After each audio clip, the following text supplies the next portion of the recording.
Bottomline. Welcome to the Payments Podcast. I'm your host, Bottomline Managing Editor Owen McDonald. Our task today is to size up cybercrime for 2026. Multiple studies confirm what we already know. B2B payments fraud is rising. On average, nearly 65% of companies say business email compromise is the number one method of attack. And as golden oldies like paper checks slowly fade out, AI deepfakes are starting to make their mark. But the forces of good are fighting back and winning more often. Joining us to offer 2026 fraud and risk outlooks, we've got Bottomline's Eric Choltus and Marc Salinas, both experts when it comes to fighting financial fraud. Marc Salinas, Eric Choltus, welcome to the Payments Podcast. Thank you. Happy to be here. Appreciate it, Owen. We're delighted you are here. Let's get right into it. This one is for you, Eric. With real-time rails accelerating globally, where do you see banks moving too slowly to counter AI-enabled fraud? What fraud defenses will matter most in 26, and are banks actively adopting these defenses? Wow. Okay. Starting off with big questions. Let me think about this. I mean, there's I work with banks every day, every week, in talking about fraud strategically and defensively and tactically. I would say where banks lag, I think that was the first part of your question, is probably in a few areas. Number one, their speed at noticing and mitigating attacks. That's the first. I've seen some banks take months, and in that time, millions of dollars can end up as fraud losses. And so the speed at which they notice and react and put in mitigation plans is one big area where banks lag. The second, I would say, is around siloed point solutions. Banks have multiple solutions that they've accumulated over the years at multiple different points in the process, but they don't speak to one another. They're disconnected, and fraudsters can take advantage of that.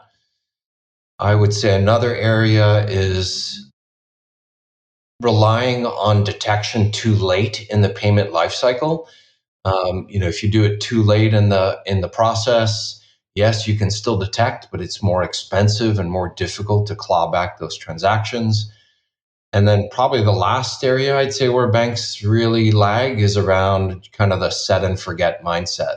Regardless of the tool that they're using, whether it's rules-based or AI-based or both, model drift is a real thing, and keeping the models tuned on a regular basis is absolutely key. So that's where I see banks lagging in their approach. And I think, the second part of your question around the defenses that will matter the most, it's around, coordinated analytics, to my point around the disconnected point solutions. It's really making sure that there's coordinated analytics across the point solutions.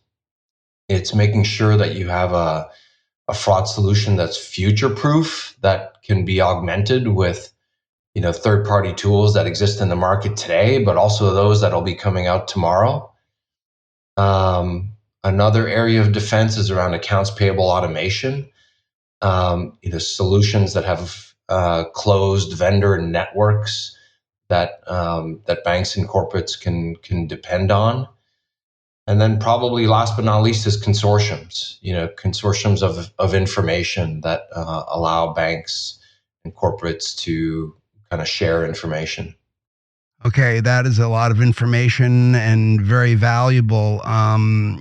Now, with corporates assuming more liability for outbound payments fraud, Marc, how do you expect banks to alter their support in 2026 so that fraud controls can be embedded into workflows without sacrificing efficiency?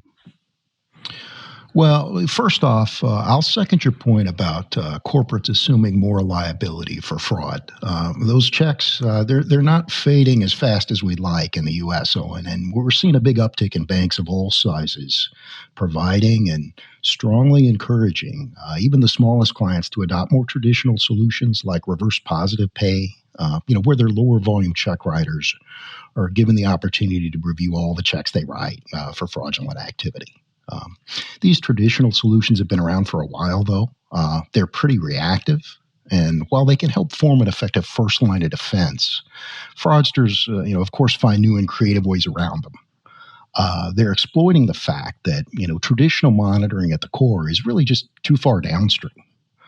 Plus, when combating techniques such as account takeover, banks really need to protect more than just the outbound payment workflows to truly protect their customers.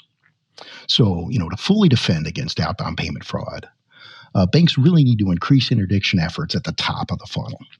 They need to monitor and they need to correlate activity from end to end, beginning with login and looking at, in-session behaviors before payment origination even begins. So, do login factors such as the source and the time of the login and things like the response to an MFA challenge, do those indicate that the user is trustworthy? Does activity in the user session prior to originating the payment, things like changing a payee's account number, do those suggest fraud? That information really provides critical context that may identify, what's otherwise a harmless-looking payment as being fraudulent. And leading banks are really using things like that to consider factors far beyond, mere fluctuation in things like historical payment patterns. There's a timeliness component to effective fraud prevention as well. Banks need to be able to act on potential fraud immediately, putting payments on hold in real time before the funds leave the bank and holding those funds pending the outcome of their investigation. As banks are layering in more levels of focused and specialized fraud controls, we're also seeing investigative teams place more value on speed and efficiency when trying to complete their investigations. So tools like visual link analysis, the ability to go in and record and to replay a potential fraudster's actual activity across various source systems can really help out here. As can the ability to access and to manage a consolidated view of all the fraud cases across all the various fraud solutions that, banks may be layering in. Finally, as Eric alluded to, data is king. And, these consortiums are really beginning to combine and to use very large volumes of it, representing in some cases a significant fraction of the overall payment volumes in some markets. So these consortiums are using this to gain earlier and more actionable insight into emerging threats and to really refine their risk indicators very quickly in response. So, I think this is an area that should create a lot of new value going forward.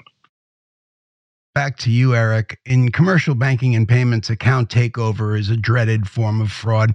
What behavioral and contextual signals do you believe will be the most reliable indicators of account takeover attempts in 26? And in what ways are banks possibly underestimating these signals as they pass through? And should they be, and what should they be paying more attention to? Account takeover is a fascinating space. I use that term because it's really interesting to watch the creativity on the fraud side that's happening in account takeover, the creative ways that they are deceiving legitimate users into providing their information or believing that they're talking to a legitimate call center support person. But on the flip side of it, there's a lot of reliable methods to detect and stop account takeover as well. And this is a relatively new area of growth, at least in commercial banking. It's an area that was very prevalent in retail banking side, and now we're really seeing growing on the commercial side. To answer your question about reliable indicators, I would say, there's a lot of reliable signals of digital impersonation, like fake websites, credential stuffing, remote access. You can look at device fingerprints and device intelligence to look for new or unfamiliar devices. You can look for location anomalies by looking at the geolocation of IP addresses. Fancy term essentially, but really what you're looking for is, did Owen log in from New York 10 minutes ago and now is logging in from Tokyo. We call that impossible travel, for example. Looking at behavioral biometrics, that's another fancy term, but really, really powerful capability. Looking at a user's interaction to look at, how they're moving their mouse, how they're typing on the keyboard, and does that match the normal patterns that we would expect for that user. So those are really reliable indicators. The key is detecting and ingesting those indicators and having a tool that can use those to stop a fraudster in their tracks. So, I guess to conclude, the underestimated signals to your, I think is where you ended up your question. Banks really can depend a little more, or can look at help desk social engineering a little bit more. What I mean by that is call center resets remain a weak link despite heavy investment in digital controls there. Fraudsters calling into a call center to reset their information, and those call desk employees just going ahead and following the instructions is a weak link. That there are tools today that can prevent that. All right. Marc, as banks embed more fraud detection into authorization workflows, what areas of regulatory scrutiny do you expect will intensify in 2026, especially around AI decisioning and third party governance? Well, I mean, before we even get to AI, U.S. banks are, of course, focused on the upcoming NACHA 2026 fraud monitoring rule, which is designed to strengthen fraud detection for ACH. So this new rule requires ODFIs to deploy processes and procedures, to identify potentially fraudulent ACH originations. But, it's also designed to help ensure that RDFIs receiving the ACH volumes, review their inbound payment streams to look for anomalies, including, things like new and multiple source accounts. Deadlines are coming at us pretty quickly in March and June of 26. And we're, of course, partnering with our U.S. customers on timely compliance there. As for AI, incorporating it into fraud detection certainly brings its own set of regulatory considerations around things like transparency, around governance, around bias, around data privacy. We think our bank's customers are going to be a really important stakeholder here, as they will increasingly be, really sensitive to and demand to know, and have banks explain how AI is impacting the decisions they're making, including around fraud detection. Regulators like, the FCA in the UK and the CFPB in the US, they're going to continue to play a really key role in, holding these banks accountable for maintaining proper governance and really for demonstrating that their use of AI and fraud decisioning, it isn't contributing to, unlawful bias or to discrimination. As a key partner of many of these banks, we're also seeing growth in the number of FIs who are formalizing their risk management approach, including us as a third party, and really including us in their reviews and in their compliance efforts. We're seeing larger banks, not surprisingly, take the lead and really adopting a wide range of approaches so far, from pretty conservative to those who seem to be adopting AI more aggressively. Organized fraud rings operate now as well coordinated multinational corporations. Eric, what practical steps can banks take to preserve their internal ecosystem against that threat without just, as I think you said earlier, just adding more point solutions? Is this where a partner might be asked to help out? Tell me about that. That's a great question. There's a lot of things that banks and their customers or corporates can do to combat fraud. So, I mean, first, just a point on the tools. I know you asked about beyond tools, but one key thing, like I mentioned earlier, is selecting a fraud monitoring solution that can grow with you as a bank, not only in volume but in the extensibility to connect with solutions as they emerge. New solutions are coming out all the time, and so selecting a platform that can leverage APIs to connect with new solutions as they come up is absolutely critical. But beyond that, there are so many small but powerful things that banks and corporates can do. So I'll just point to a few as examples. So, for example, within a typical treasury management solution, there's typically capability for what we call dual approval or 4 eyes. That's a really powerful method to combat fraud, because if it's, for example, a fraudster that is now impersonating the user and puts in a fraudulent wire for approval, then if there's a completely separate person that's reviewing that transaction before it goes out as part of the dual approval, that's a really simple but powerful way to monitor for fraudulent transactions. It's not foolproof, but it's powerful. Right. The other thing that can be useful is different MFA methods. We know that fraudsters can bypass MFAs, but by incorporating them at different points in the process, an MFA is multi-factor authentication. You can incorporate it at login, but you can also incorporate it later on in the process. If the person is executing suspicious actions inside the payment system, or if they are approving a transaction, you can ask for another MFA or stepped up authentication. It's a powerful way to slow down a fraudster, and also to challenge them, especially if you're giving them different MFA methods throughout the process. And then probably another couple of areas I would point to. We've talked about consortiums already a couple times, but that's another powerful way for banks to leverage data and leverage collaboration across banks to share fraud information. And then last but not least, I would point to just continuous education. Most banks are pretty good about this, but it's important to do it on a regular basis, training their own staff and training customers on emerging fraud tactics and impersonation tactics and social engineering, and having them do simple things like, for example, color coding external emails, or making it very clear that that emails coming in from external parties are labeled as such, as a powerful way to detect business email compromise, for example. Last question, and I'd like to hear from both of you on this.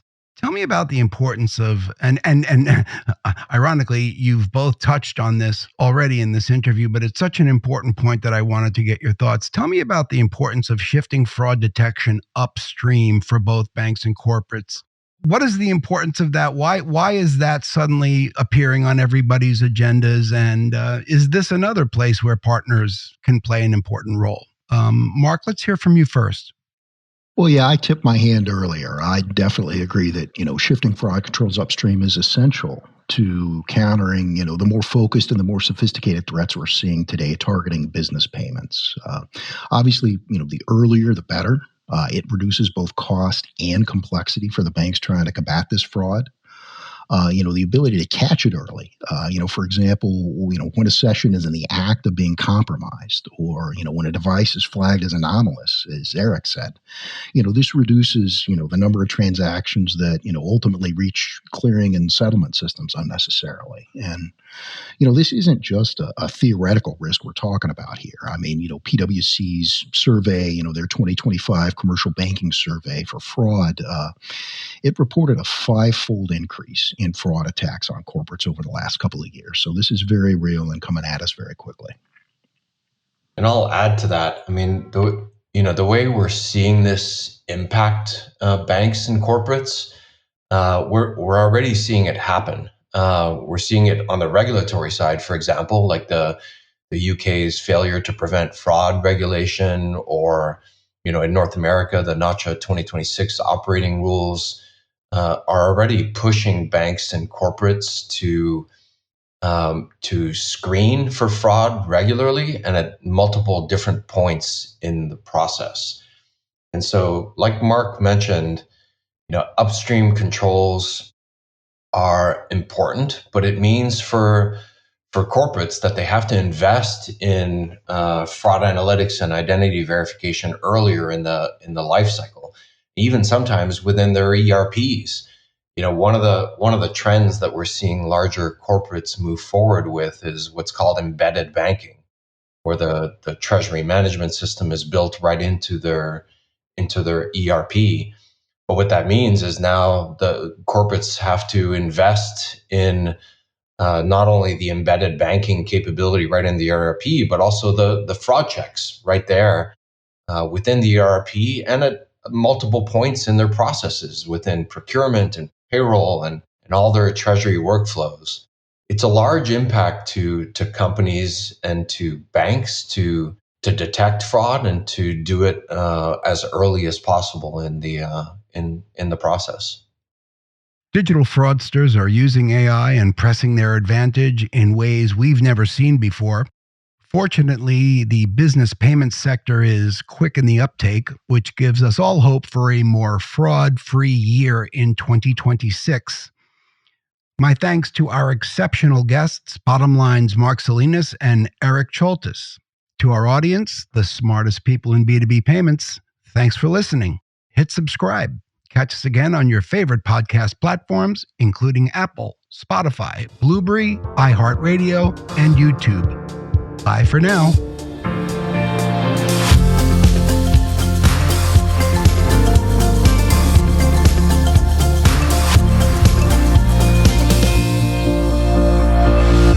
The Payments Podcast from Bottomline.